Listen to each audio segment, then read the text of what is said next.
ইবাদত আল্লাহ সুবহানাহু ওয়া তাআলা এই পৃথিবীতে মানব এবং জিন জাতিকে সৃষ্টি করার যতগুলো উদ্দেশ্য আছে তার মধ্যে একটি অন্যতম উদ্দেশ্য হলো তার ইবাদত সম্পাদন করা। এই ইবাদত শব্দটি আব্দুন থেকে উৎপত্তি লাভ করেছে। তার মৌলিক অর্থ হলো দুটা। খেয়াল করতে হবে ছাত্ররা, যারা মুরব্বী আছেন, ডানে বামে যারা বসে আছেন, সকলকে আমরা ইবাদতের জগতে নিয়ে যাব। আজকে আমরা এমন একটি বিষয় আলোচনা করব, যদিও বিষয়টি পুরাতন কিন্তু নতুন মনে হবে। ইবাদতের মূল শব্দের অর্থ হলো আল খুদু, তথা আনুগত্য করা, অনুগত হওয়া, বশ্যতা স্বীকার করা, বিনয় নম্রতা। আর একটা হলো আত-তাদাল্লুল।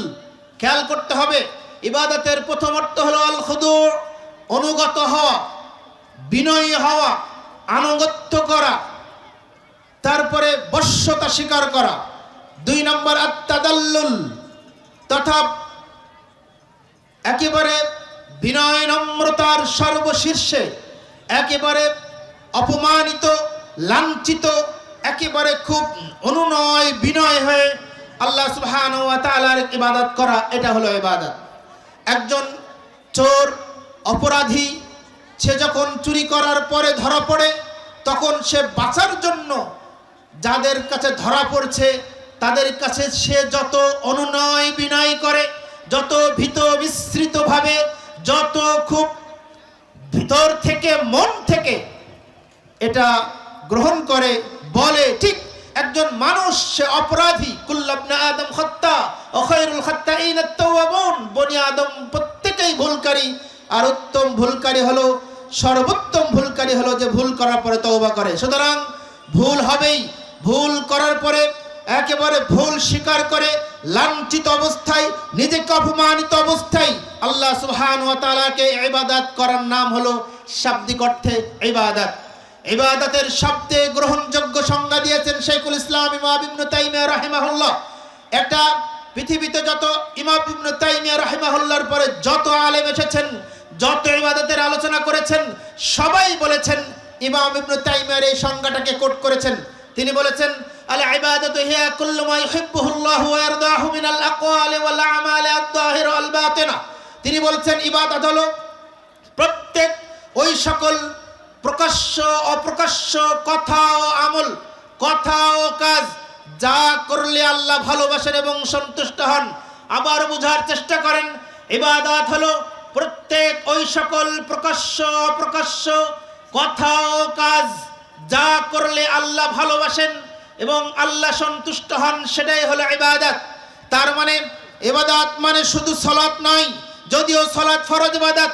ইবাদত মানে শুধুই সিয়াম নয়, যদিও সিয়াম আবশ্যকীয় ফরজ ইবাদত। ইবাদত মানে শুধু যাকাত নয়, যদিও ইবাদত একটি ফরজ ইবাদত।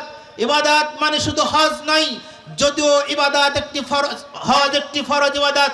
সম্মানিত সুধীমণ্ডলী, আমাদের সমাজে মুসলিমরা এই সালাত, সিয়াম, হজ, যাকাত, নামাজ, রোজা, হজ, যাকাতের মাঝে ইবাদতকে সীমাবদ্ধ করে ফেলেছি। এই কারণে আমরা যখন ব্যবসা বাণিজ্য করি এটাকে ইবাদত মনে করি না। এই কারণে আমরা যখন বিবাহ শাদী করি এটা ইবাদত মনে করি না। এই কারণে আমরা যখন সংসারের কাজকাম করি এটা আমরা ইবাদত মনে করি না। এই কারণে আমরা যখন রান্না বান্না করি এটা আমরা ইবাদত মনে করি না। এই কারণে আমরা যারা শ্রমজীবী মানুষ শ্রম দেই এটাকে ইবাদত মনে করি না। এই কারণে অর্থনীতি যারা পরিচালনা করেন এটা ইবাদত মনে করি না। এই কারণে যারা চাকরি বাকরি করেন চাকরি বাকরির এই কাজটাকে ইবাদত মনে করি না। এই কারণে আমরা যারা রাজনীতি করি ইবাদতকে, এই রাজনীতিকে ইবাদত মনে করি না। কিন্তু ইবনে তাইমিয়া রাহিমাহুল্লাহর এই সংজ্ঞা থেকে বোঝা যায়, একজন মানুষের শয়নে স্বপনে, একজন মানুষের শয়নে স্বপনে, একজন মানুষের চিন্তা চেতনায়, একজন মানুষের জীবন পরিচালনায় যে কথা বলে থাকে, যে কাজ করে থাকে, সেটা সকলের সামনে বলুক আর সকলের পিছনে বলুক। খেয়াল করুন, একজন মানুষ যে চিন্তা করছে, একজন মানুষ যে কথা বলছে, একজন মানুষ যে কাজ করছে, সেটা সকলের সামনে বলুক অথবা পিছনে বলুক, সেই বলা সেই করার উদ্দেশ্য যদি হয় আল্লাহর সন্তুষ্টি অর্জন, আল্লাহর ভালোবাসা অর্জন, তাহলে সেটা ইবাদত। চমৎকার না? আমরা শুধু নামাজ পড়াকে ইবাদত মনে করি, শুধু কোরআন তেলাওয়াতকে ইবাদত মনে করি, শুধু যাকাত দেওয়াকে ইবাদত মনে করি, শুধু জিকির আজকার করাকে ইবাদত মনে করি। কিন্তু আপনার ঘুমটাও ইবাদত হতে পারে। বাড়ি থেকে বেরিয়ে রাস্তায় হাঁটছেন, সেটাও ইবাদত হতে পারে। আপনি যখন রান্না করছেন, রান্না করাটাও ইবাদত হতে পারে। আপনি যখন সন্তানকে লালন পালন করছেন, সেটাও ইবাদত হতে পারে। সুবহানাল্লাহ। আমি আপনাকে কয়েকটা হাদিস শোনাই। তাবারানি আল মুজামুল কবির, ইমাম তাবারি রাহিমাহুল্লাহর একটি গ্রন্থ আল মুজামুল কবিরের 282 নম্বর হাদিস, কাব ইবনে উজরা রাদিয়াল্লাহু আনহু হতে বর্ণিত। তিনি বলছেন, রাসূলুল্লাহ সাল্লাল্লাহু আলাইহি ওয়াসাল্লাম বসে আছেন সাহাবীদেরকে নিয়ে। এমন অবস্থায় একজন ব্যক্তি খুব ভারী বোঝা বহন করে নিয়ে হেঁটে যাচ্ছেন। তখন ওই উপবিষ্ট থাকা সাহাবীদের মধ্যে থেকে একজন বললেন, লাউ কানা হাদা ফি সাবিলিল্লাহ, এই ব্যক্তি যে পরিশ্রমটা করছে, এই পরিশ্রমটা যদি আল্লাহর রাস্তায় হতো তাহলে কতই না ভালো হতো। এই কথা শুনেই নবী সাল্লাল্লাহু আলাইহি ওয়াসাল্লাম বললেন, শোনো, লাউ কানা সাআ আলা ওয়ালাদিহি সিগারান ফাহুয়া ফি সাবিলিল্লাহ, যদি কোনো ব্যক্তি তার ছোট ছোট সন্তান ছেলে মেয়ের মুখে আহার তুলে দেওয়ার জন্য, তাদের সুস্থতার জন্য, তাদের জীবিকা নির্বাহের জন্য, তাদের জীবিকা অন্বেষণের আশায় যতটুকু সময় ব্যয় করে, যে কাজ করে, যে চাকুরি করে, যে ব্যবসা বাণিজ্য করে, যে রিক্সা চালায়, যে ভ্যান চালায়, শুধুমাত্র সন্তানকে দিনে পথে মানুষ করার জন্য, সন্তানকে আল্লাহর সঠিক প্রিয় বান্দা হিসেবে গড়ে তোলার জন্য যতটুকু সময় ব্যয় করবে, ততটুকু সময় আল্লাহ রাস্তা তথা আল্লাহর ইবাদত হিসেবে গণ্য হবে। সুবহানাল্লাহ। তারপরের বাক্যে আল্লাহ নবী সাল্লাল্লাহু আলাইহি ওয়াসাল্লাম বললেন, ওয়ালাউ কানা ইয়াসআ আলা আবওয়াইন শাইখাইন কাবীরাইন ফাহুয়া ফি সাবিলিল্লাহ, যদি কোনো ব্যক্তি তার বৃদ্ধ পিতা মাতা অথবা পিতা মাতার সেবা শুশ্রূষার জন্য, তাদের ওষুধ ক্রয়ের জন্য, তাদের পোশাক আশাক ক্রয়ের জন্য, তাদের জীবিকা নির্বাহের জন্য তাদের সাথে সুন্দর আচরণ করে, ব্যবহার করে যতটুকু সময় দেয়, অতটুকু সময় আল্লাহর রাস্তা হিসেবে গণ্য হবে তথা আল্লাহর ইবাদত হিসেবে গণ্য হবে। সুবহানাল্লাহ বিহামদি।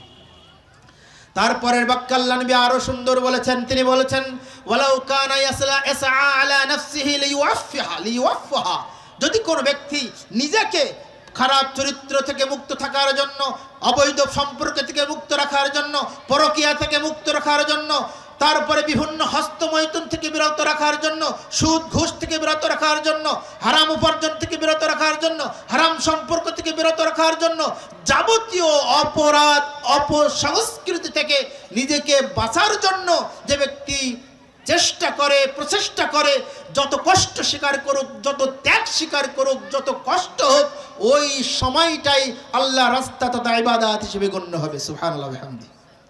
তার শেষ কথাটা তিনি খুব মারাত্মক বললেন। তিনি বললেন, ওয়ালাউ কানা রিয়াআন ওয়া মুফাখারাতান ফাহুয়া ফি সাবিলিশ শাইতান, আর যদি কোনো মানুষ পৃথিবীতে চলার সময়, কোন ইবাদত করার সময়, যাকাত দেওয়ার সময়, হজ করার সময়, সালাত পড়ার সময়, ইবাদত করার সময়, ব্যবসা করার সময়, তারপর আরো জীবন পরিচালনার সকল কাজ সম্পন্ন করার সময় যদি উদ্দেশ্য থাকে লৌকিকতা, রিয়া, লোক দেখানো আমল করা, তাহা এবং অহংকার প্রদর্শনমূলক থাকে, ফাহুয়া ফি সাবিলিশ শাইতান, তাহলে সেটা শয়তানের রাস্তা বলে গণ্য হবে। সম্মানিত সুধী মণ্ডলী, আপনাদেরকে দৃষ্টি আকর্ষণ করে বলতে চাই, তাহলে ইবাদত আপনি আপনার সন্তান সন্ততির জন্য সময় দিবেন, আপনি আপনার বাবা মার পিছনে সময় দিবেন, আপনি আপনার নিজেকে সংশোধনের জন্য সময় দিবেন, সেটাও ইবাদত হিসেবে গণ্য হবে। এই হাদিস দ্বারা প্রমাণিত হয়। ইমাম বাইহাকি রাহিমাহুল্লাহর একটা হাদিস গ্রন্থ শুআবুল ঈমান 17602 নম্বর হাদিস আল্লাহ নবী সাল্লাল্লাহু আলাইহি ওয়াসাল্লাম বলছেন, এরকম একটা হাদিসের এই চারটে কথার ভিতরে একটা নতুন কথা এসেছে। আল্লাহ নবী সাল্লাল্লাহু আলাইহি ওয়াসাল্লাম বলছেন, ওয়া ইন সাআ আলা আয়ালিহি ফাহুয়া ফি সাবিলিল্লাহ, যদি কোনো তার ব্যক্তি তার পরিবার পরিজনের জন্য সময় দেয়, তার পরিবার মানে বাবা মা, ভাই বোন, স্বামী স্ত্রী, দাদা দাদি, এরা দিয়েই তো পরিবার, তাই না? এই সংখ্যক এই সদস্যদেরকে নিয়েই পরিবার। সুতরাং এই পরিবারের সদস্যদের জন্য যদি ব্যয় করে, এই পরিবারের সদস্যদের জীবিকা নির্বাহের জন্য, তাদের সুস্থতার জন্য, তাদের সুন্দর থাকার জন্য, তাদের পর্দাপোশিদার জন্য, তাদেরকে দিনে পথে থাকার জন্য যতটুকু সময় ব্যয় করবে, সেটা ইবাদত হিসেবে গণ্য হবে। সুবহানাল্লাহ।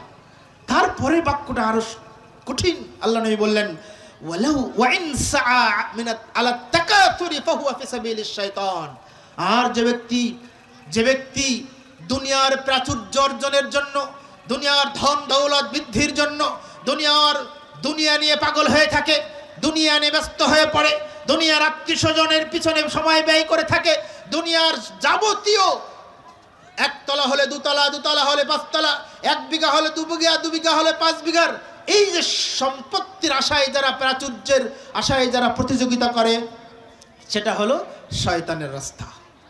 তাহলে আমরা এই দুটো হাদিস দ্বারা বুঝলাম যে ইবাদত শুধু সালাত, সিয়াম, হজ, যাকাত এগুলোর মধ্যে সীমাবদ্ধ নয়। সম্মানিত সুধীমণ্ডলী, আরেকটি হাদিস শোনাই। সহিহ বুখারীর 1553 নম্বর হাদিস। রাসূলুল্লাহ সাল্লাল্লাহু আলাইহি ওয়াসাল্লাম বলছেন, মা মিন মুসলিমিন ইয়াগরিসু গারসান ওয়া ইয়াজরু যারআন, যখন কোনো ব্যক্তি কোনো বীজ বপন করে, কোনো চারা রোপণ করে, আলোচনায় মনোযোগী হতে হবে। আমি আপনাকে বুঝাচ্ছি ইবাদত কি জিনিস। আমরা শুধু ইবাদত মনে করি নামাজকে, আমরা শুধু ইবাদত মনে করি সিয়ামকে, কিন্তু আল্লাহর নবী সাল্লাল্লাহু আলাইহি ওয়াসাল্লাম ইবাদতের পরিধি বর্ণনা করতে গিয়ে বলেছেন, মা মিন মুসলিমিন ইয়াগরিসু গারসান ওয়া ইয়াজরু যারআন, যখন কোনো মুসলিম একটি বীজ রোপণ করে অথবা একটি চারা রোপণ করে, অতঃপর এই চারা থেকে যদি কোনো তয়ের ফায়াকুলু তয়রুন, কোনো পাখি সেখান থেকে ভক্ষণ করে, ওয়ান্নাসুন ওয়া ইনসানুন, কোন মানুষ ভক্ষণ করে, ও বাহিমাতুন, কোন প্রাণী পশু পাখি ভক্ষণ করে, তাহলে এই পাখি যতটুকু খাইলো, তারপরে মানুষ যতটুকু খেলো, পশু পাখি যতটুকু খেলো, এই সবটাই ওই যে ব্যক্তি লাগিয়েছে তার জন্য সাদাকা হয়ে যাবে। সুবহানাল্লাহ ওয়া বিহামদিহি। তার মানে চারা রোপণ করার উদ্দেশ্য হতে হবে আল্লাহকে সন্তুষ্টি অর্জন, আর এই এরপরে যদি কেউ সেখান থেকে খায়, ওটা আপনার সাদাকা হবে। এটা ইবাদত নয়। আপনার বাড়ির গাছে আপনি পেয়ারা লাগিয়েছেন, বাড়িতে পেয়ারা, পাশের বাড়ির লোকে যদি একটা ছেড়ে খায়, আপনার মন খারাপ হয়ে যায়। আপনি বাড়িতে পেঁপের গাছ লাগিয়েছেন, একজন মানুষ পেঁপে পেড়ে নিয়ে গেলে আপনার মন খারাপ হয়ে যায়। একটা পুকুরে মাছ চাষ করেছেন, আপনার পুকুর থেকে যদি একজন মানুষ মাছ তুলে খায়, তাহলে সেটা সাদাকা হবে যদি আপনি নাকি তাকে ক্ষমা করে দেন। সুন্দর না? একজন শ্রমিক যখন শ্রম কাজ করছে, ইবাদত মনে করেন, এটা ইবাদত। দোকানদার, আমাদের সমাজে যারা মুদিখানা দোকান আছে, আরে ভাই মুদিখানা দোকান তো ইবাদত, আপনি ইবাদত মনে করে কাজ করেন। হ্যাঁ, আপনার জীবন পরিচালনার জন্য আপনি একজন মহিলা, আপনি রান্নাবাড়ির কাজ করবেন, সেটা ইবাদত মনে করে কাজ করবেন। আপনি আপনার বাড়িতে কাজ করবেন, সেটা ইবাদত মনে কাজ করবেন। অফিস আদালতে কাজ করবেন, ইবাদত মনে করে কাজ করবেন। আপনি রাস্তা থেকে হেঁটেছেন, ইবাদত মনে করে কাজ করবেন, হাঁটবেন। আপনি যখন রাস্তায় চলবেন, গাড়িতে চলবেন, আপনি জিকির আজকার করবেন, এগুলো ইবাদত হবে। কিভাবে হবে আমি আপনাকে সেটা সংক্ষেপে বলে দিচ্ছি। সম্মানিত সুধীমণ্ডলী, আমি আপনাকে আরো একটা হাদিস শোনাই। রাসূলুল্লাহ সাল্লাল্লাহু আলাইহি ওয়াসাল্লামের পক্ষ থেকে যেটা এসেছে, আল মুস্তাদরাক আলা সহিহাইন 7305 নম্বর হাদিস। আবু হুরায়রা রাদিয়াল্লাহু আনহু থেকে বর্ণিত, তিনি বলছেন যে একজন ব্যক্তি, একজন মহিলা, খেয়াল করুন, ইবাদত শুধু সালাত, সিয়াম, হজ, যাকাতের মধ্যে সীমাবদ্ধ নয়। একজন ব্যক্তি, একজন মহিলা তার বাড়িতে সে সালাত আদায় করে, সিয়াম পালন করে, সময় পেলে যাকাত দেয় বা সাদকা করে, কিন্তু তার প্রতিবেশী মানুষের সাথে মুখের ভাষায় মুখ দিয়ে কষ্ট দেয়, বিচ্ছির কথা বলে, গালিগালাজ করে, ঝগড়া বিবাদ করে, প্রতিবেশীকে কষ্ট দেয়। এটা হতে পারে প্রতিবেশী, এটা হতে পারে বাড়ির ছেলে, এটা হতে পারে অন্যের ছেলে, অন্য মানুষ, যে কোনো মানুষের সাথে মুখের ভাষায় কথা বলে, মুখের ভাষায় কষ্ট দেয়। আল্লাহ নবী সাল্লাল্লাহু আলাইহি ওয়াসাল্লাম বলছেন, ও যে অধিক পরিমাণ সালাত আদায় করে, অধিক পরিমাণ সিয়াম রাখে, মাঝে মাঝে দান করে, কোরআন তেলাওয়াত করে, এত কিছু করা সত্ত্বেও ওই ব্যক্তি জাহান্নামী, ফাহিয়া ফিন্নার, ওই মহিলা জাহান্নামে যাবে। ঠিক পরক্ষণে আল্লাহ নবী সাল্লাল্লাহু আলাইহি ওয়াসাল্লাম বলছেন, ইয়া রাসূলুল্লাহ, সাহাবী জিজ্ঞাসা করলেন যে একজন মহিলা, সে শুধুমাত্র ফরজ সালাত আদায় করে, ফরজ সিয়াম পালন করে, যতটুকু সম্ভব তার আয়ত্তে আছে ততটুকু সে দান করে, কিন্তু সে প্রতিবেশীর সাথে আচরণ করে ভালো, আত্মীয়স্বজনের সাথে আচরণ করে ভালো, প্রতিবেশী বন্ধুর সাথে মুখ দিয়ে কোনো খারাপ কথা বলে না, তাকে আর দুঃখ দেয় না, কষ্ট দেয় না। আল্লাহ নবী সাল্লাল্লাহু আলাইহি ওয়াসাল্লাম বললেন, ও কম ইবাদত হলেও ফাইয়া দাখালাল জান্নাহ, ওই মহিলা জান্নাতে যাবে। সুবহানাল্লাহ বিহামদিহি। তার মানে আপনার প্রতিবেশীর সাথে ভালো আচরণ করাটাও কি ইবাদত? যার কারণে আল্লাহ তাকে জান্নাত দিলেন। আরেকটা হাদিস শোনাই, নবী সাল্লাল্লাহু আলাইহি সাল্লাম বলছেন যে বনি ইসরায়েলের সময় একজন মানুষ, একটি জেনাকার মহিলা একটি পিপাসার্ত বিড়ালকে পানি পান করার কারণে তাকে জান্নাতি ঘোষণা করেছেন, তাই না? তার মানে কি, অবলা জন্তু জানোয়ারকে যদি আপনি তাকে করেন, সেটা জান্নাতি, সেটা কি হবে? ইবাদত হিসেবে গণ্য হবে। সম্মানিত সুধী মণ্ডলী, আমি আপনাদের আলোচনা গুটিয়ে নেব। এবার আমার আলোচনার সময় শেষ হয়ে গেছে। যদি আমি আমার জীবনটাকে রাসূলুল্লাহ সাল্লাল্লাহু আলাইহি ওয়াসাল্লামের পদ্ধতিতে পরিচালনা করতে পারি, আমার ঘুম হবে ইবাদত। একটা হাদিস রাসূলুল্লাহ সাল্লাল্লাহু আলাইহি ওয়াসাল্লামের, দুটো হাদিস উপস্থাপন করে আমি শেষ করে দেই। রাসূলুল্লাহ সাল্লাল্লাহু আলাইহি ওয়াসাল্লাম বলছেন, ইদা মারিদাল আবদ, যখন কোনো মানুষ অসুস্থ হয়ে যাবে, আও সাফারা, এবং সফরে থাকবে। খেয়াল করুন, যখন কোনো মানুষ অসুস্থ হয়ে যাবে এবং সফরে থাকবে, তিনি বলছেন কুতিবা লাহু মিথলাহু মুকিমান ওয়া সাহিহান। সুবহানাল্লাহ বিহামদি। সহিহ বুখারীর 2996 নম্বর হাদিস। যখন কোন মানুষ অসুস্থ হয়ে যাবে বা সফরে থাকবে, তো সুস্থ অবস্থায় যে নিয়মিত ইবাদত করত, তারপরে মুকিম অবস্থায়, বাড়িতে থাকা অবস্থায় যে ইবাদতগুলো করত, সেই ইবাদতের কারণে, অসুস্থ অবস্থায় ইবাদত না করতে পারার কারণে, সে পরিপূর্ণ মুকিম অবস্থায়, সুস্থ অবস্থায় যে ইবাদত করত, সেই নেকি অসুস্থ অবস্থায় তার আমলনামায় লিপিবদ্ধ করা হবে। সুবহানাল্লাহ বিহামদি। কথা বুঝতে পেরেছেন? সহিহ বুখারীর হাদিসে আল্লাহ নবী সাল্লাল্লাহু আলাইহি সাল্লাম বলছেন, যে ব্যক্তি, কোন ব্যক্তি অসুস্থ হলো, খেয়াল করুন, কোন ব্যক্তি অসুস্থ হলো, তারপরে কোন ব্যক্তি সফরে গেল। সফরে থাকা অবস্থায় তো সব ইবাদত করা যায় না, তাই না? অসুস্থ হলে তো ভালোভাবে ইবাদত করা যায় না। তো সুস্থ থাকা অবস্থায় যখন কোন মানুষ ইবাদত করে, যে ইবাদত অসুস্থ অবস্থায় ইবাদত করা সম্ভব হয় না। মুকিম অবস্থায় বাড়তে থাকলে যে ইবাদত করা হয়, সফরে থাকা হলে ওই ইবাদত করা হয় না। সুতরাং যারা নিয়মিত আমল করে, অসুস্থ অবস্থায়ও তার আমলনামায় ওই সুস্থ অবস্থায় আমলনামা ইবাদতের মতো আমল, তার হিসাব, তার নেকি লিপিবদ্ধ করা হবে। সুবহানাল্লাহ বিহামদি। আরেকটা হাদিস ইবনে মাজাহ 1433 নম্বর হাদিস, 44 নম্বর হাদিস, রাসূলুল্লাহ সাল্লাল্লাহু আলাইহি ওয়াসাল্লাম বলছেন, মান আতা ফিরাশাহু, যে ব্যক্তি তার বিছানায় আসবে, হাত্তা, এবং নিয়ত করবে যে আমি রাতের উঠে সালাত আদায় করব। খেয়াল করুন, মান আতা ফিরাশাহু, যে ব্যক্তি বিছানায় গেল, অতঃপর নিয়ত করলো যে আমি রাত্রিতে উঠে সালাত আদায় করব, কিন্তু ফাগালাবা আইনাহু, কিন্তু তার চক্ষু বিজয়ী হয়ে গেল, ঘুমিয়ে গেল, হাত্তা ইসবিহা, এমনকি যখন সে সকালে ঘুম উঠলো তখন থেকে সকালে হয়ে গেছে। খেয়াল করুন, যে এমন ব্যক্তি নিয়ত করেছে আমি ফজরের সালাতের আগে উঠে 2 রাকাত তাহাজ্জুদ পড়ব, কিন্তু তার সময় ঘুম ভাঙলো, এমন অবস্থায় সকালে হয়ে গেছে। আল্লাহ নবী সাল্লাল্লাহু আলাইহি ওয়াসাল্লাম বলছেন যে ওই যে নিয়ত করেছিল, এই নিয়তের কারণে পূর্ণ তাহাজ্জুদ পড়ার নেকি তার আমলনামায় আল্লাহ লিপিবদ্ধ করবেন। সুবহানাল্লাহ বিহামদি। এমন ওই ঘুমটা তার জন্য সাদাকা হিসেবে কবুল হয়ে যাবে। সুবহানাল্লাহ বিহামদি। সম্মানিত সুধী মণ্ডলী, এই হাদিস দ্বারা আপনি কি বুঝলেন? ঘুমটাও ইবাদত। আপনি সফর থাকা অবস্থায় অর্ধেক পড়তে পারছেন, আপনি রোগাক্রান্ত হওয়াটাও ইবাদত।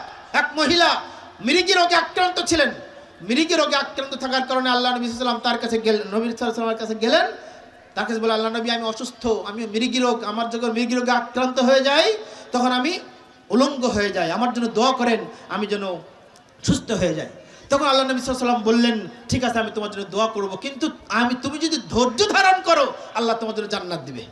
তখন ওই মহিলা বলছে, ঠিক আছে আল্লাহ নবী, আমি ধৈর্য ধারণ করব, কিন্তু এটা দোয়া করেন যেন আমি উলঙ্গ না হয়ে যাই। সম্মানিত সুধী মণ্ডলী, তার মানে কি, আপনার অসুস্থ হলে হাহুতাশ না করে আল্লাহর উপরে ধৈর্য ধারণ করুন, আল্লাহর উপরে তাওয়াক্কুল করুন, কষ্ট স্বীকার করুন এবং চিকিৎসা গ্রহণ করুন। ওই কষ্টটাও, ওই রোগটাও, ওই অসুস্থতাও আল্লাহ ইবাদত হিসেবে গণ্য করবেন, আল্লাহ নেকি দ্বারা পরিপূর্ণ করে দিবে আপনার আমলনামায় ইনশাআল্লাহ। সম্মানিত সুধী মণ্ডলী, আমার টোকেন চলে এসেছে, সময় খুব সংক্ষেপে আমি যতটুকু কথা আপনাকে বোঝাতে চাইলাম সেটা হলো, আসুন আমি শুধু সালাত, সিয়াম, হজ, যাকাতের মধ্যে ইবাদতকে সীমাবদ্ধ করব না।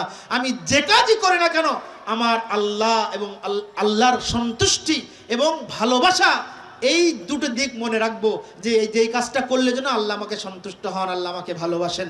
এই চিন্তা করে আপনি যা করবেন না কেন সেটা আল্লাহর খাতায় ইবাদত হিসেবে লিপিবদ্ধ হবে। আল্লাহ তাআলা আমাদেরকে বিষয়টি বুঝার তৌফিক দান করুন, আল্লাহুম্মা আমিন।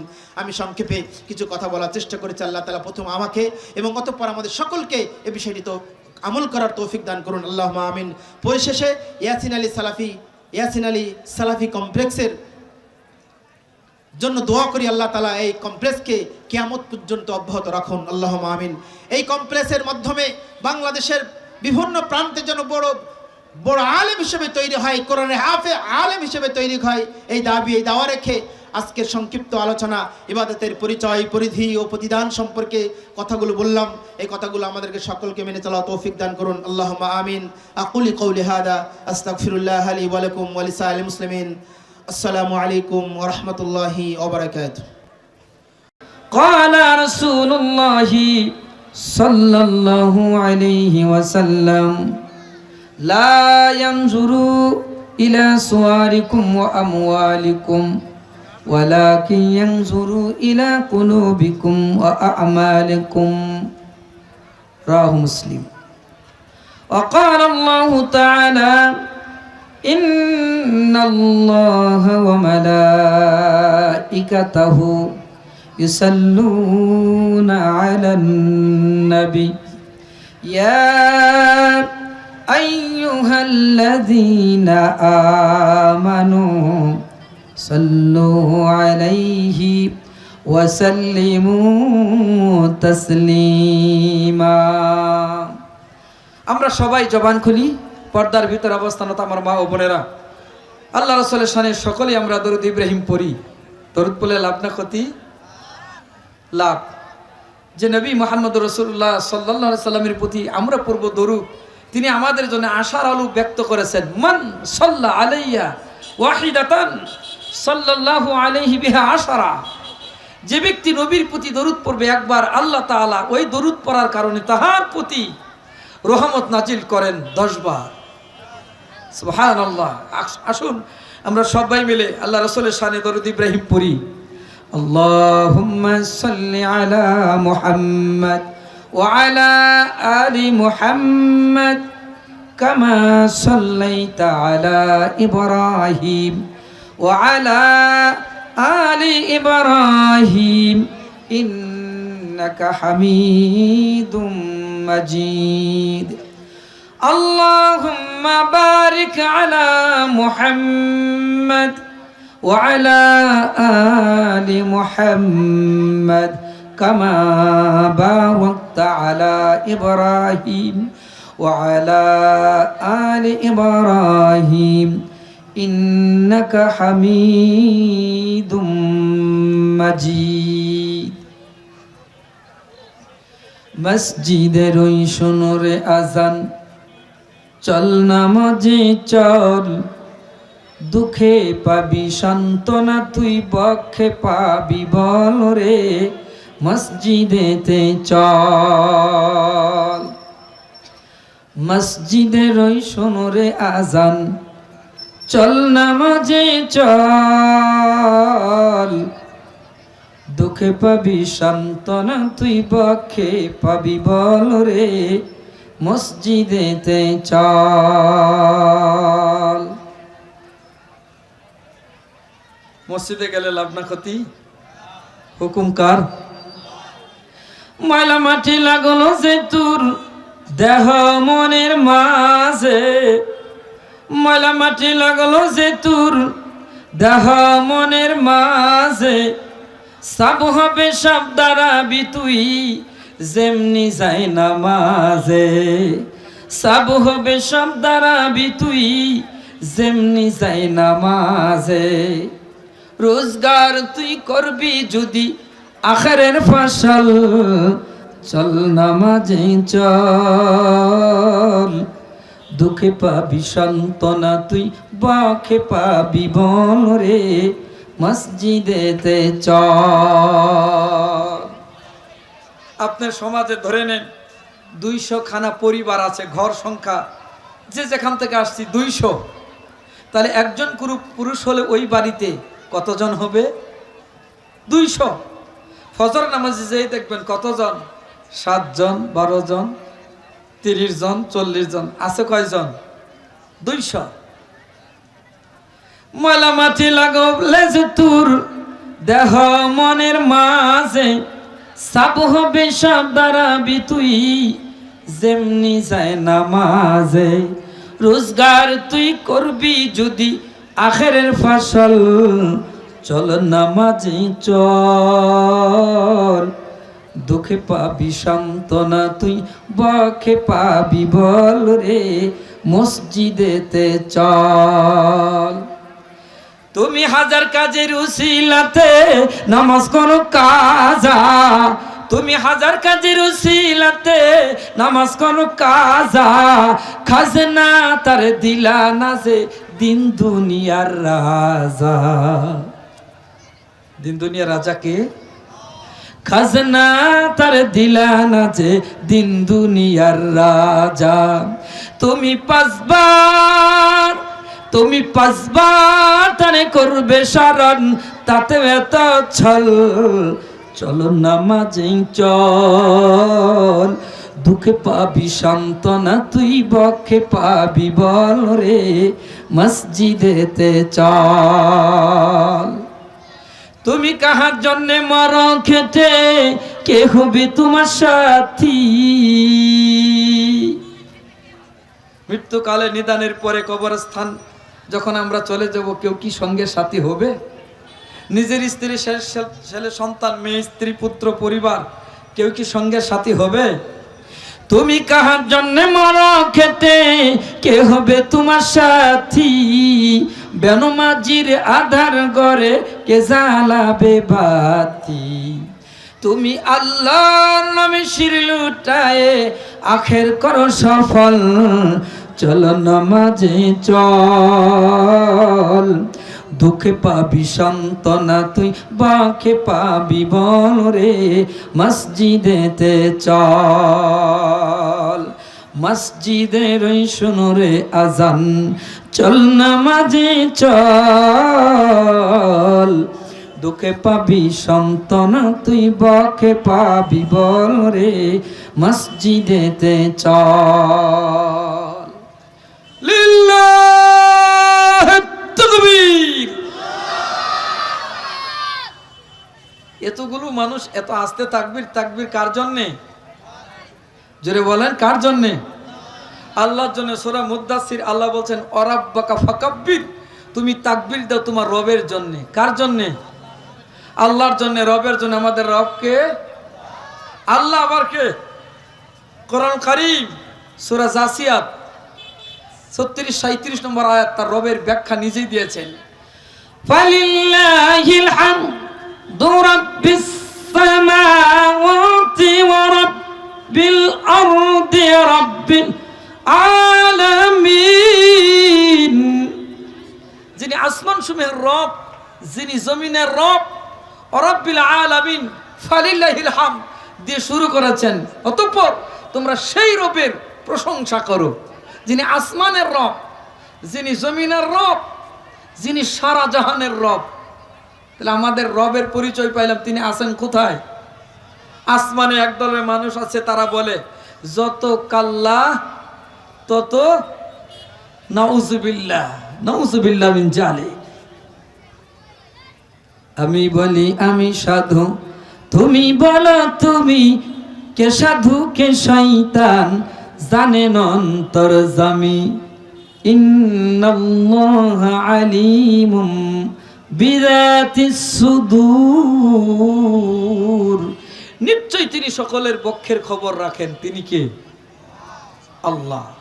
অতএব আল্লাহ সুবহানাহু ওয়া তাআলার প্রকৃত আমলে সলেহ কারা করে, এই বিষয় নিয়ে আমি আপনাদের সামনে কিছু কথা বলতে চাই ইনশাআল্লাহ। আমি যে তাকবীরটা দিয়েছিলাম, তাকবীর শুনেই বুঝতে পেরেছি আপনারা অত্যন্ত লাজুক, দুর্বল হয়ে গেছেন। এই কুরবানিতে গরুর গোশত খাইছি, এর মাঝে মনে হয় কোনো গরুর গোশত রাজশাহী শহরে বিনোদপুরে আপনাদের এই এলাকায় জবা হয়নি। গরুর গোশত খাইলে প্রেশার কমে না বাড়ে? বাড়ে। যেই তাকবীর ধ্বনি আমরা যখন মায়ের কোলে দোলনায় ছিলাম, হওয়ার সাথে সাথে আমি নিজে যখন এটা আপনার কাছে বলতেছে, আপনার কাছে হালকা মনে হচ্ছে। আয়াতটা হচ্ছে কোরআনের আয়াত, কিন্তু এই আয়াতকে আপনি আমাদের সমাজের প্রেক্ষাপটে রাজনীতিক নেতাদের পক্ষে দেখেন, ফিট করে দেখেন, যারা সমাজের মাতাব্বর তাদের ক্ষেত্রে ফিট করে দেখেন, আপনার চারপাশের সেই সমস্ত জালেমদের সাথে ফিট করে দেখেন, আপনার আমার চরিত্র কি। আপনি জানতেছেন আপনার এই নেতা হচ্ছে জালেম, তারপরে আপনি তার সঙ্গ দিচ্ছেন। আপনি জানতেছেন আপনার এই সন্তান হচ্ছে নেশাখোর, জুয়ারি, আপনার সন্তান হচ্ছে খুনি, তারপরে একজন বাপ তার সন্তানকে সাপোর্ট করে, তার ঘরে আশ্রয় দেয়। মা জানতেছে যে আমার এই সন্তান চরিত্রহীন, আমার এই মেয়ে অত্যন্ত খারাপ, তারপরেও সে তার মেয়ে হওয়ার কারণে তার সাথে সুসম্পর্ক বজায় রাখে, তাকে শিল্ডার দেয়, তার সাপোর্টে কথা বলে। অথচ আল্লাহ সুবহানাহু ওয়া তাআলা বলেছেন এই সন্তান যদি আল্লাহর শত্রু হয় তাহলে মা কোনোদিন তাকে অন্তরঙ্গ বন্ধু হিসেবে গ্রহণ করে নিতে পারে না। মানে বন্ধুত্বটা একটা ব্যাপক জিনিস, যার জন্য আপনার অন্তরের সফটনেস কাজ করবে, মানে আপনার অন্তরের যে নমনীয়তাটা আছে যার জন্য কাজ করবে। আল্লাহ বলেছেন কোন মুমিনের অন্তর কোন কাফের, কোন জালেমের জন্য নমনীয়তা কাজ করার কথা না, যদি সে আল্লাহ এবং পরকালে বিশ্বাসী হয়। তার মানে আজকে আমরা যারা মুসলিমদের থেকে বেশি গুরুত্ব দেই কাফেরদেরকে, যারা সৎ ব্যক্তির চেয়ে বেশি গুরুত্ব দেই কোনো অপরাধীকে, কোনো পাপীকে, কোনো জালেমকে, আপনাকে আমাকে বুঝতে হবে যে আমি আর আপনি ধর্ম বুঝিনি, আল্লাহর আনুগত্য বুঝিনি, আল্লাহর ভালোবাসা বুঝিনি, আল্লাহর বন্দিগি বুঝিনি। যদি বুঝতাম তাহলে কখনো একটা বেনামাজি আপনার বন্ধু হইতে পারতো না। কখনো একজন জালেম যে হত্যা করে, চুরি করে, অন্যেরটা জবরদস্তি করে, সে কোনোদিন আপনার বন্ধু হতে পারে না। কিন্তু যখন দেখা যায় যে আপনাদের একসাথে ওঠা বসা, একসাথে চলাফেরা, একসাথে সবকিছু, তাদের সাথে আত্মীয়তা, তাদের সাথে সমস্ত অনুষ্ঠান, কিন্তু আপনি বুঝতে পারেননি যে এটা কোনো ইমানদারদের পরিচয় হইতে পারে না। একটা জালেমের সাথে চললে আপনার পরিচয় জালেমই হবে, একটা মুশরিকের সাথে চললে আপনার পরিচয় মুশরিকই হবে। এই কথাটাকে আমি টানলে বহুদূরে নিতে পারি, তবে চলমান প্রেক্ষাপটে আমাদের রাজনীতিক কিছু ব্যক্তিদের জন্য এটা বলতে চাই, যেই ব্যক্তি ভোটের জন্য দাঁড়িয়ে আছে, টুপি আছে, তারপরেও সে হিন্দুদের মন্দিরে গিয়ে সেখানে গিয়ে শুকরিয়া জানায়, সেখানে গিয়ে সে মন্দির উদ্বোধন করে দেয়, সেখানে তাদের সামনে হাত জোর করে নমনীয় করে এবং তাদের প্রসাদ খাচ্ছে, তাদের ফুলের মালা গলায় নিচ্ছে এবং অ্যাপ্রিশিয়েট করতেছে যে তোমাদের সঙ্গে আমরা আছি। বোঝেন? অথচ আল্লাহ কি বলেছেন? লা তাজিদু কওমান ইউমিনুনা বিল্লাহি ওয়াল ইয়াউমিল আখির, আল্লাহ এবং পরকালে বিশ্বাসী এমন একজনকে আপনি পাবেন না, ইউআদুনা মান হাদ্দাল্লাহ ওয়া রাসূলা, যেই ব্যক্তি আল্লাহ এবং তার রাসূলের শত্রু, তার সাথে মহব্বত দেখাবে, একটা মুমিন এমন হইতে পারে না। তাহলে আমাদের সমাজের যে নেতাগুলো এটা করে, তাকে প্রমাণ করতে হবে সে মুমিন, কিন্তু তার আমল, তার আচরণ বলতেছে সে মূলত আল্লাহ এবং পরকালে এখনো বিশ্বাসী হইতে পারে নাই। তাহলে আমরা এই আয়াত দিয়ে তাদের মতো ব্যক্তিদেরকে সতর্ক সাবধান করতে চাচ্ছি যে শুধু অর্থের জন্য, ক্ষমতা দাপটের জন্য আপনি আপনার ধর্ম ভুলে যাবেন, আর মুশরিকদের সাথে, কাফেরদের সাথে গিয়ে তাদের দেবদেবীদেরকে আপনারা শুভেচ্ছা জানাবেন, এটা কোনো মুসলমান সন্তানের চরিত্র হতে পারে না। তাহলে আল্লাহ সুবহানাহু ওয়া তাআলা বলেছেন এখানে আল্লাহ এবং পরকাল দুইটা জিনিসকে নিয়ে আসা হয়েছে।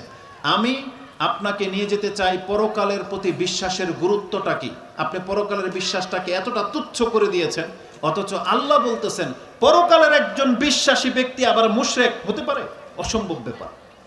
দ্বিতীয় আয়াত আপনি নিয়ে নেন, কোরআনে আল্লাহ সুবহানাহু ওয়া তাআলা সূরা আহজাব, এই আয়াত সবাই জানেন, জাস্ট আমি আপনার ব্রেনে টোকা দিতে চাচ্ছি। 33 নম্বর সূরার 21 নম্বর আয়াতে আল্লাহ সুবহানাহু ওয়া তাআলা বলেছেন রাসূলকে দেখিয়ে দিয়ে, লাকাদ কানা লাকুম ফি রাসূলিল্লাহি উসওয়াতুন হাসানা, এই যে মুহাম্মদ নামের যে রাসূল সর্বশেষ সাল্লাল্লাহু আলাইহি ওয়াসাল্লাম তোমাদের কাছে এসেছেন, তিনি কি শুধুমাত্র একজন রাসূল? তাকে কি খাম্বার জন্য তোমাদের কাছে পাঠানো হয়েছে, যে মুহাম্মদ নামের একটা খাম্বা রাখবে ঘরে, আর সকাল বিকাল তাকে পূজা করবে, আর তার কোনো আদেশ নিষেধ তোমাকে মানতে হবে না? তোমার জীবন যে কোনো গতিতে চলবে, আর তুমি বলতেছো আমি উম্মতে মুহাম্মাদের একজন, আমার রাসূল মুহাম্মদ, আমার নেতা মুহাম্মদ, অথচ তোমার চেহারার সাথে তার চেহারার মিল নেই, তোমার পোশাকের সাথে তার অনুকরণ নাই, খাদ্যাভ্যাস, ভাষা, চলাফেরা, ইবাদত বন্দেগী, আকীদা, কোনো কিছুর ক্ষেত্রে মুহাম্মদ সাল্লাল্লাহু আলাইহি ওয়াসাল্লামকে আপনি খুঁজেন না, আপনার সাথে মিলান না। যে আপনার আমলগুলো রাসূলুল্লাহ সাল্লাল্লাহু আলাইহি ওয়াসাল্লামের মতো হয় কিনা। আল্লাহ সুবহানাহু ওয়া তাআলা বলতেছেন এটা কারা করবে? কোন ব্যক্তি আছে পুরুষ যে দাড়ি রাখবে? কেন? যেটা আমাদের নবী দাড়ি রেখেছেন এবং রাখতে বলেছেন। কোন মুসলিম আছে যে তার টাকনার কাপড়টাকে উপরে উঠাবে? কেন? যেটা আমাদের নবী মুহাম্মদ সাল্লাল্লাহু আলাইহি সাল্লাম আমাদেরকে আদেশ করেছেন। কোন মহিলা আছে যে এটাকে অনুসরণ করবে, যে আমাদের নবী আমাদেরকে পর্দার সাথে থাকতে বলেছেন, ঘরে অবস্থান করতে বলেছেন, জাহিলিয়াতের যুগের মতো আমাদেরকে প্রদর্শনী করতে নিষেধ করেছেন। এটা কারা করবে? কারা খাবারের সময় বিসমিল্লাহ বলে খায়, বসে খায়? কারা করবে? কারা তার আকীদাটাকে ঠিক করবে? কারা কোরআন পড়া শিখবে? কারা আল্লাহর পথ দেখবে, খুঁজবে? কারা?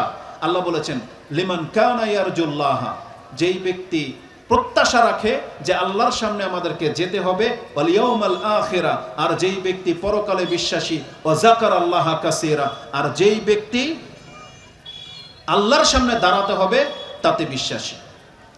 তাহলে পরকালের প্রতি বিশ্বাস এতটা সেনসিটিভ যে এত বড় একটা কথা বলা হয়েছে যে রাসূলকে আজকে তারা অনুসরণ করে যারা আল্লাহ এবং পরকালে বিশ্বাসী। আপনি বিষয়টা কত গুরুত্বের সাথে নেন। হাদিসে কি আছে? এই যদিও এই হাদিসগুলো আপনারা জানেন, বুখারী মুসলিমের হাদিস।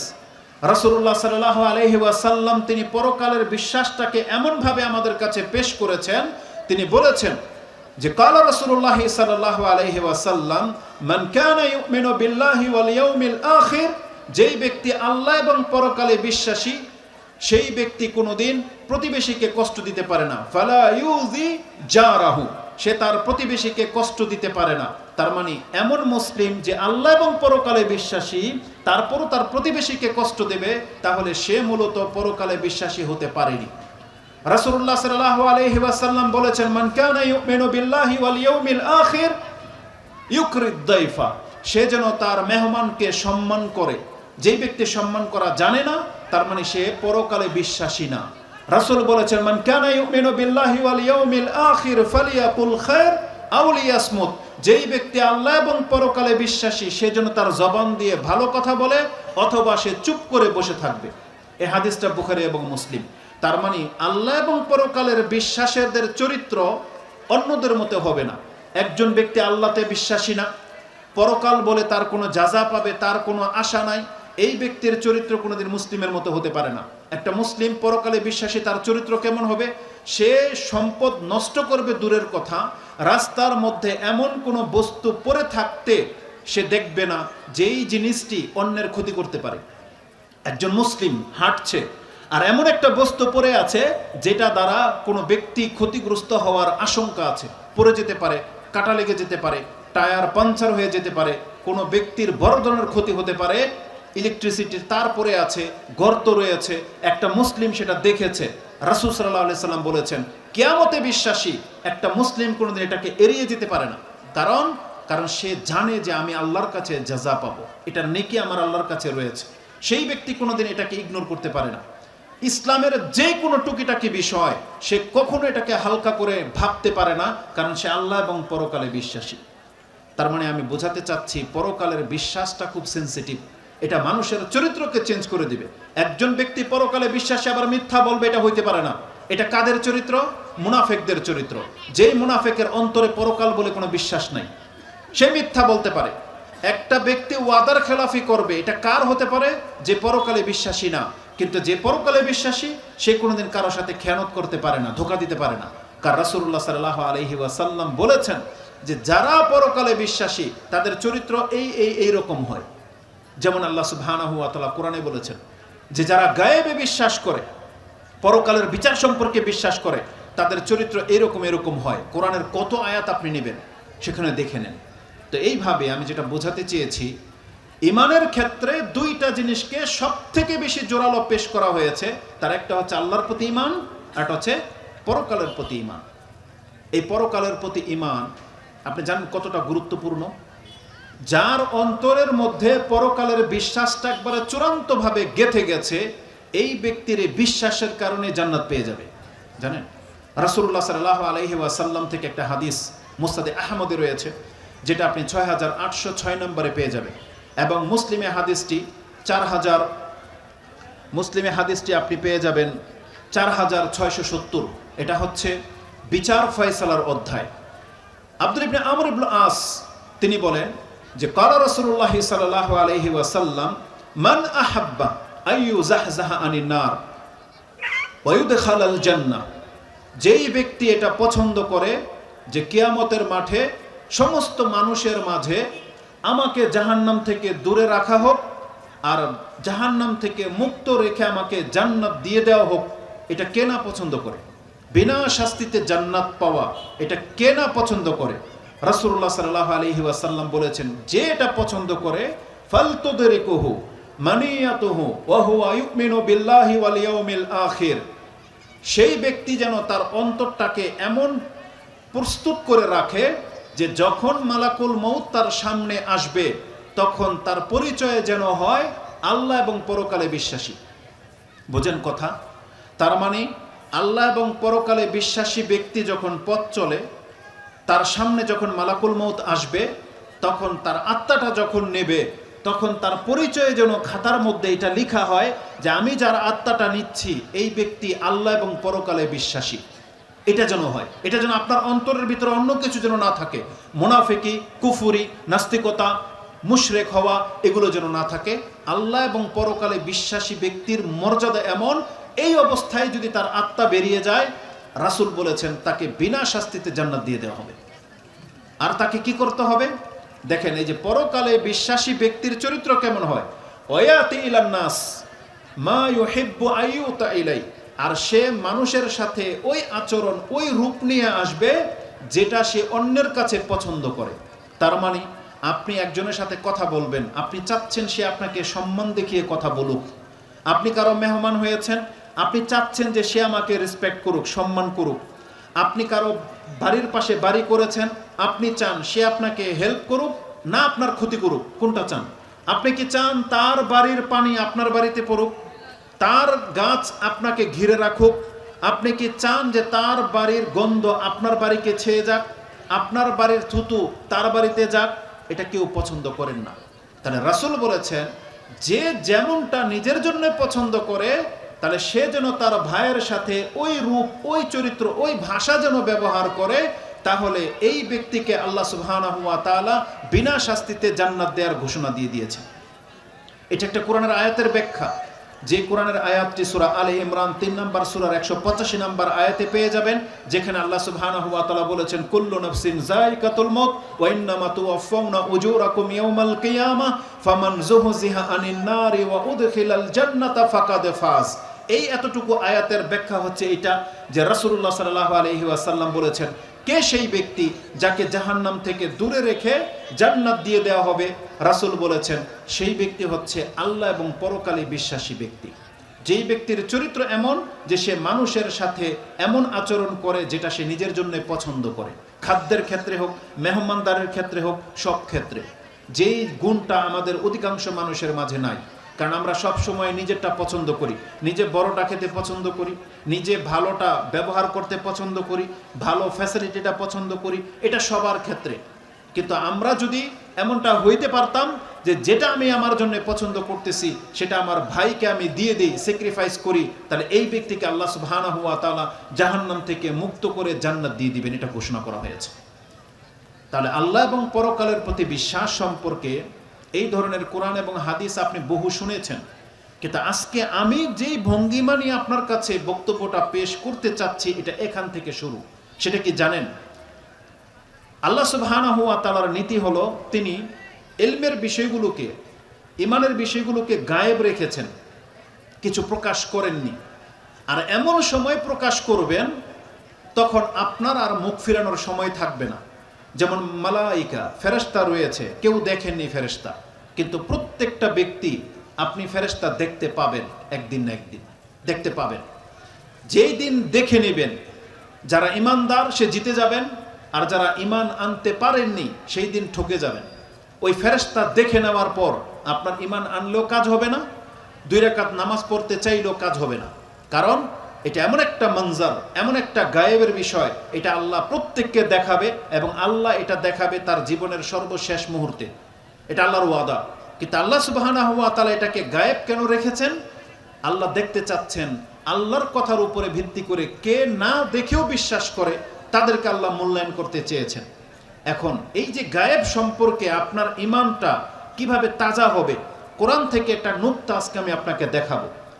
আমি বুঝতে পারতেছি যে এই অঞ্চলের মানুষ আর যারা মানে অনেক শিক্ষিত বা যারা গবেষক, যারা অনেক বড় বড় সার্টিফিকেট দাঁড়ি, তাদের আর আমাদের বিবেক বুদ্ধির মধ্যে অনেক পার্থক্য আছে। তারপরে আমি সেই কথাগুলো আপনাদের কাছে কেন পেশ করতেছি, আমি আশা করি এই বিষয়টা আপনি বুঝতে পারলে আপনার মনে আজকে অনেকটা তৃপ্তি ফিল করবেন। যারা পরকালে বিশ্বাস করেন, আপনারা কি পরকালে বিশ্বাসী? আপনার এই বিশ্বাসটা আরো বেশি একিন হয়ে যাবে যখন আপনি স্বচক্ষে তার কিছু প্রমাণ দেখতে পাবেন। এটা আপনার অন্তরের প্রশান্তির কারণ হবে। কারণ ইসলামের একটা নীতি হলো, যখন চোখে দেখা জিনিস আর শোনা জিনিস এক হয় না। আপনি যখন নিজের চোখে কোনো কিছু ঘটতে দেখবেন, এটার প্রতি আপনার যে ঈমান বেড়ে যাবে, সেটা শোনা কথায় কোনোদিন হবে না। তারপরেও এটা মুমিনদের গুণ, যে মুমিনরা শুনে শুনে আল্লাহ এবং পরকালে বিশ্বাসী হয়েছি। যেই দিন আল্লাহ নিজের চোখে দেখিয়ে দিবেন, সেই দিন আপনি বুঝতে পারবেন যে আমাদেরকে যে সংবাদটা দেওয়া হয়েছিল সেটা কতটা চূড়ান্ত সত্য ছিল। কোরআনের একটা আয়াত আমি প্রথম আপনার কাছে পেশ করেছি। কোরআনের একটা আয়াত, যেহেতু সময় শেষ, আমি এবার আমার মূল থিমটা আপনার কাছে পেশ করি। কোরআনে আল্লাহ সুবহানাহু ওয়া তাআলা সূরা ইয়াসিন 36 নম্বর সূরার 36 নম্বর আয়াতে বলেছেন, সুবহানাল্লাযী খালাকাল আজওয়াজা কুল্লাহা মিম্মা তুমবিতুল আরদ ওয়া মিন আনফুসিহিম ওয়া মিম্মা লা ইয়ালামুন। আল্লাহ বলেছেন, তিনি সেই সত্তা, পবিত্র তিনি, যিনি সব কিছুকে জোড়া জোড়া সৃষ্টি করেছেন, যা কিছু জমিন থেকে উদ্গত হয়, তোমাদের মধ্য থেকে, এবং এমন কিছু থেকে যা তোমরা জানতে না। এই আয়াতের মধ্যে এমন একটা নুকতা বলে দেওয়া হয়েছে, যে আয়াত সম্পর্কে আপনি আরো কয়েকটা আয়াত পাবেন।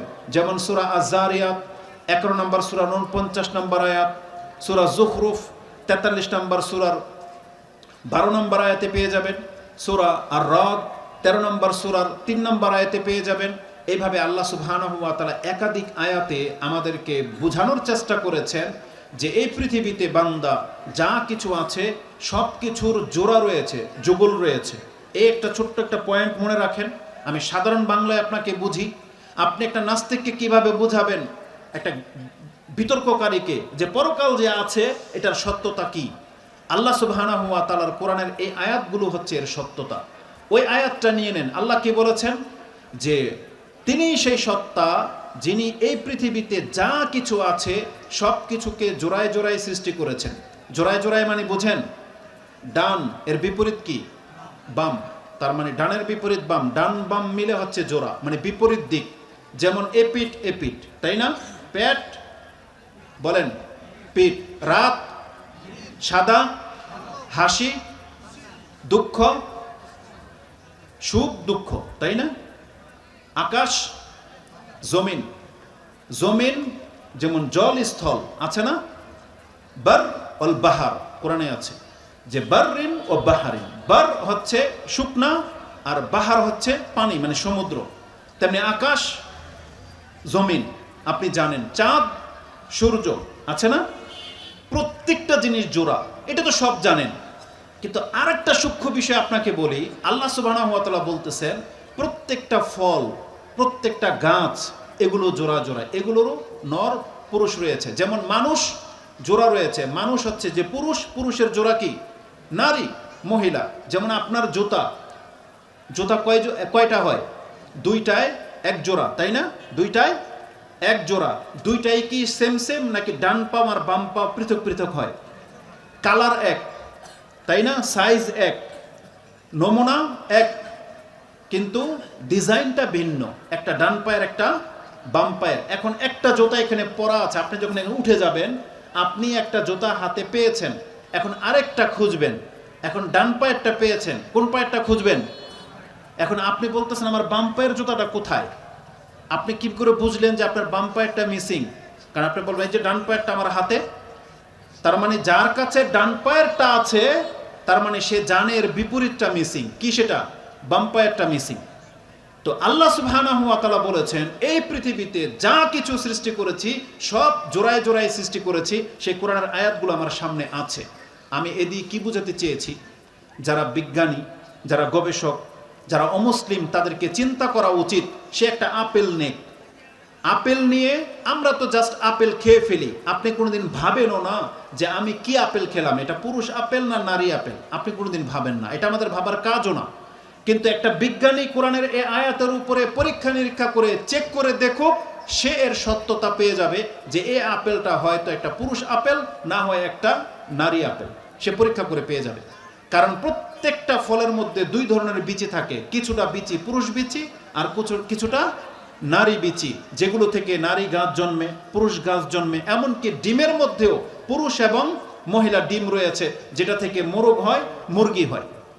কিন্তু এটা একটা সূক্ষ্ম বিষয়, যেটা আপনার আমার মতন ব্যক্তি, এমনকি মুহাম্মদ সাল্লাল্লাহু আলাইহি ওয়াসাল্লামের ব্যক্তি এটা জানার কথা না।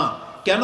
কারণ তৎকালীন যুগে এর বিজ্ঞান আবিষ্কার হয়নি, এগুলোকে পরীক্ষা নিরীক্ষা করার মতো কোনো যন্ত্র মেডিসিন আবিষ্কার হয়নি যে একজন ব্যক্তি এগুলো দেখে পরীক্ষা করতে পারতো। এটা যদি স্রষ্টা না জানাতেন, পৃথিবীর কোনো ব্যক্তির দ্বারা এটা সম্ভব না এটা খুঁজে বের করা। অতএব যারা পরকালে বিশ্বাসী হবেন, আপনি আপনার এই দুনিয়ার জ্ঞানটাকে কাজে লাগান। আপনাকে আরেকটা নুক্তা বলি, এই জীবনের পরে যে আবার আমাদেরকে উঠতে হবে, এটা আপনি এখান থেকে নিয়ে নেন। আল্লাহ বলেছেন না যে আমি সব কিছু জোড়ায় জোড়ায় সৃষ্টি করেছি? এটা কোরআনের মধ্যে আপনার মৃত্যুর ক্ষেত্রে প্রয়োগ হবে। মৃত্যুর ক্ষেত্রে সেটা কি? একটা সময় আমরা মৃত ছিলাম, এই যে আমাদেরকে জীবন দিয়ে দেওয়া হয়েছে, একটা জোড়া পুরা হয়ে গেছে। আবার যখন আমরা মরে যাব, এখন যারা আবার জীবিত হওয়াটাকে বিশ্বাস করে না, আল্লাহ এটা চ্যালেঞ্জ করেছেন যে আমি সব কিছুকে জোড়া জোড়ায় সৃষ্টি করেছি, আর এটা আমি কি জোড়া পুরা করবই। একবার মৃত ছিলা, জীবন দিয়ে জোড়া করে দিয়েছি, এখন যখন মরে যাইবা, তোমার এই মৃত্যুর পর জোড়া হওয়ার দাবি রাখে, আবার আমি তোমাকে জিন্দা করব। ওইবার জিন্দা হয়ে গেলে, দুইবার যখন জোড়া হয়ে যাবে, আল্লাহ বলেছেন এখন আর তোমাদের কারো মৃত্যু হবে না। জান্নাতে গেলেও মৃত্যু হবে না, জাহান্নামীদেরও মৃত্যু হবে না, কারণ মৃত্যু এবং জীবনের জোড়া পূর্ণ হয়ে যাবে। কোরআনে আল্লাহ সুবহানাহু ওয়া তাআলা এই দিকে ইঙ্গিত দিয়েছেন, যেটা আপনি সূরা বাকারা 2 নম্বর সূরার 28 নম্বর আয়াতে পেয়ে যাবেন। আল্লাহ বলেছেন কাইফা তাকফুরুনা বিল্লাহি ওয়া কুনতুম আমওয়াতান ফাআহিয়াকুম, কিভাবে তোমরা কুফরি করো অথচ তোমরা মৃত ছিলা, আমি আল্লাহ তোমাকে জীবন দিয়ে একটা জোড়া পুরা করে দিয়েছি। কাইফা তাকফুরুনা বিল্লাহি ওয়া কুনতুম আমওয়াতান ফাআহিয়াকুম সুম্মা ইউমীতুকুম সুম্মা ইউহয়িকুম সুম্মা ইলাইনা তুরজাউন, ইলাইহি তুরজাউন। আল্লাহ সুবহানাহু ওয়া তাআলা বলেছেন আমি যখন আবার তোমাদেরকে মেরে দেব, আবার তোমাদেরকে জিন্দা করে জোড়াটাকে আমি পুরা করব। তার মানে এটা একটা সূক্ষ্ম বিষয় যে আল্লাহ এটা পুরা করবেন। আর আমরা প্রত্যেকে জানি যে 2 বার জীবন পেয়ে যাওয়ার পরে, আপনি জানেন এটা জাহান্নামীরাও বলবে আল্লাহকে, জাহান্নামীরা বলবে যে তারা বলবে রব্বানা আমাত্তানাসনাতাইনি ওয়া আহইয়াইতানাসনাতাইনি ফাতারাফনা বিযুনুবিনা ফাহাল। তারপরে আল্লাহ সুবহানাহু ওয়া তাআলা বলেছেন যে তারা বলবে যে এখান থেকে কি বের হওয়ার কোনো রাস্তা আছে? খুরুজিম মিন সাবিল, এখান থেকে জাহান্নাম থেকে মুক্ত হওয়ারও কি কোনো পথ আছে? যে আল্লাহ তুমি আমাদেরকে 2 বার মৃত্যু দিয়েছিলা, 2 বার জীবন দিয়েছো, আরেকবার কি চান্স দেওয়া যায়? কিন্তু আল্লাহ বলেছেন না, আর কোনো ব্যক্তিকে সুযোগ দেওয়া হবে না। পরকালে একবার যখন জীবন পেয়ে যাবে, এই জোড়া যখন পূর্ণ হয়ে যাবে, আর কোনো ব্যক্তিকে সেই সুযোগ দেওয়া হবে না। এমনকি আপনি এটাও জানেন জান্নাতি আর জাহান্নামী যখন পৃথক হয়ে যাবে, এটাও বুখারী মুসলিমের হাদিসে রয়েছে যে রাসূলুল্লাহ সাল্লাল্লাহু আলাইহি সাল্লাম বলেছেন মৃত্যুকে একটা বকরির আকার দিয়ে নিয়ে আসা হবে এবং বলা হবে ইয়া আহলাল জান্নাহ ইয়া আহলান নার। তারা সবাই এই দিকে তাকাবে এবং বলবে আরিফতুম হাযা, তোমরা কি জানো এটা কি? সবাই চিনতে পারবে হাযা মউত, এটা হচ্ছে মৃত্যু। তাদের চোখের সামনে মৃত্যুকে জবাই করে দেওয়া হবে এবং বলা হবে খুলুদুন ফালা মউত, তোমরা চিরস্থায়ীভাবে জান্নাতি না হয়ে জাহান্নামী থেকে যাও, আর আজকের পর থেকে তোমাদের আর কোনো দিন মৃত্যু হবে না। এটা একটা চূড়ান্ত ফয়সালা হবে একটা দিন, এটা এমন একটা দিন হবে। এই সম্পর্কে আপনি ইমাম বুখারী রাহিমাহুল্লাহর একটা তাফসীর নিয়ে নেন, যেটা সূরা মারইয়াম 19 নম্বর সূরার 36 নম্বর আয়াতে আছে যে আল্লাহ সুবহানাহু ওয়া তাআলা বলেছেন হে নবী আপনি তাদেরকে সতর্ক করেন সেই দিন সম্পর্কে যেই দিন প্রত্যেকটা ব্যক্তির চক্ষু স্থির হয়ে যাবে, মানে তার আর কোনো উপায় থাকবে না। হাসরা, ইয়াউমুল হাসরা বলা হয়েছে, আক্ষেপের দিন, যে হায় আমার এখন কি হবে। যদি আল্লাহ সুবহানাহু ওয়া তাআলা ঘোষণা না করতেন তাহলে হয়তো জাহান্নামীরা ভাবতো একটা সময় জ্বলে জ্বলে মরে হাড় হাড্ডি সাফ হয়ে যাবে, আর কষ্ট হবে না।